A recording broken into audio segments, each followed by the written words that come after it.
Well, today we're going to start talking about building houses.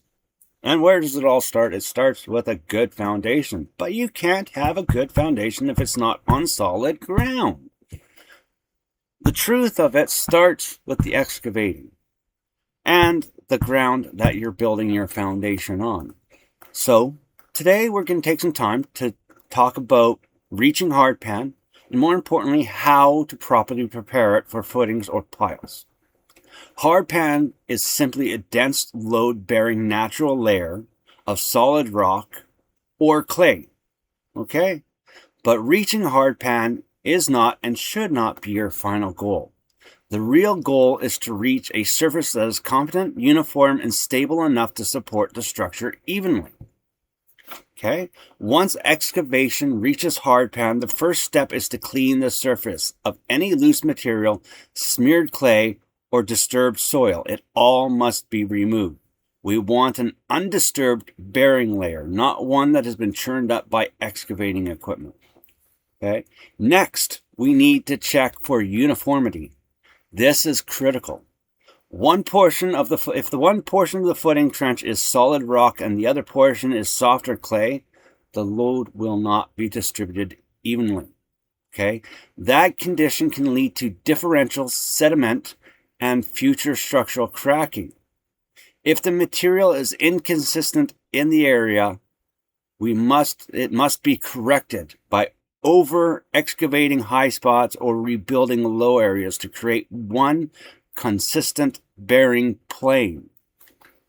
After confirming the hardpan is competent and uniform, we determine whether a compacted granular leveling layer is required. A thin layer of compacted crushed gravel is commonly used when the surface is uneven, when soils are mixed, or when additional drainage and frost resistance are beneficial.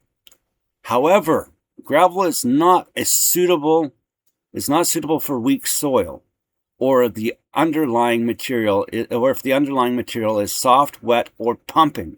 Pumping is like if you have clay surface and you're compacting it and it's waving, or it feels like there's water under it, or there's water coming out of it, or your soil or surface has moisture coming out of it, and it's pumping like a heart.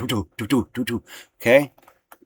That material must be removed and replaced before any granular base is installed. So we commonly use road base or clean crush, depending on the circumstances.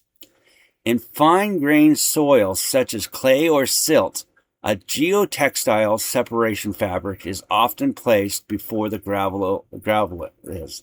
This prevents the gravel from shrinking into the ground and helps maintain long-term stability for drainage. Okay, we put down a cloth, literally a cloth that breathes, allows moisture to go through one way but not the other way. But what it's going to do is it's going to keep that gravel from sinking in. It's going to help keep it from spreading out and basically moving away, defeating the purpose, okay? For piles or piers, the approach is different. Piles should be advanced until they bear on a consistent, competent natural layer such as dense till, dense gravel, or bedrock. Gravel is not placed under the pile. Instead, gravel is used around the pile caps, or under the slabs, and grade beams for drainage and surface stability are added. So you're not going to put gravel down there. You want it to sit down there. You want to get down to rock, as close to rock as you can. Set it in there. Then you're going to build a draining field around it. So that way the water drains away from it, not down into it. Okay, that's the key. So you can compact around it really good. You're going to put a draining system over it, okay? In simple terms, reaching hardpan is only part of the process. The bearing surface must be clean, undisturbed, uniform, and properly prepared so that every footing or pile transfers its load to the same reliable material and evenly and consistently. When we do this correctly, we create the ideal conditions for your foundation and our foundations that will remain stable, durable, crack resistant for decades to come. So, Before you build your foundation for your home to sit on, you have to make sure that you have stable ground, stable, solid ground that is dry, that has no water under it, no water on top of it, no debris in it. It needs to be compacted and even, or it needs to be stone.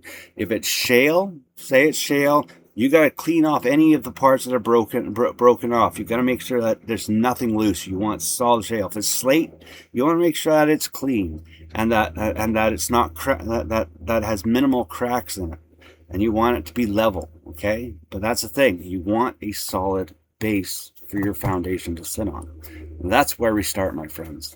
Next video, we'll go on to building foundations. How I feel minimum code is too little, and how I feel it should be built, but also what I feel the minimum should be. But if you want to build a strong foundation, follow my steps. Spend your money on the foundation and the structure of your house. That's where your money's best spent in your home. Because you don't want a home that's going to fall apart. You don't want a home that's going to sink into the ground. You want a home that's going to last forever. The aesthetics and the lipstick on it, that can all be changed over time and upgraded over time. So I'm going to tell you how to build a house that's going to last forever, that's going to be strong. Stay tuned for future videos.